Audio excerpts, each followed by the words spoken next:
Bonjour et bienvenue dans nos perspectives financières d'aujourd'hui. Rejoignez-nous aujourd'hui pour notre analyse du monde financier, des derniers événements, des dernières informations sur les marchés. Thomas va nous aider aujourd'hui depuis la salle des marchés. Les énormes fluctuations des prix des deux plus grandes crypto-monnaies, le Bitcoin et l'Ether d'Ethereum, ont entraîné la liquidation de plus de 400 millions de dollars de transactions ouvertes, soit le montant le plus élevé depuis le krach du mois d'août. La Réserve fédérale américaine, Fed, maintiendra son taux d'intérêt pendant la majeure partie du premier semestre de l'année prochaine, selon le dernier sondage Reuters réalisé auprès d'économistes qui semblent s'accommoder du risque que la première réduction intervienne plus tard que prévu. Les marchés européens ont clôturé en hausse, la dynamique des marchés s'étant accélérée à la suite de la publication de solides résultats d'entreprise. À Wall Street, le S&P 500 est resté proche de la ligne de démarcation, l'indice général du marché s'efforçant de poursuivre sa plus longue série de victoires depuis novembre 2021.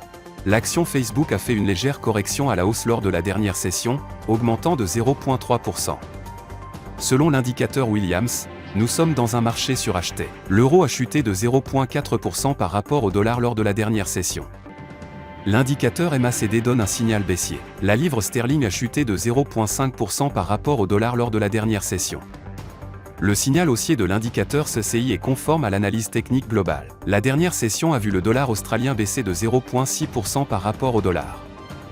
Le signal haussier de l'indicateur stochastique est conforme à l'analyse technique globale.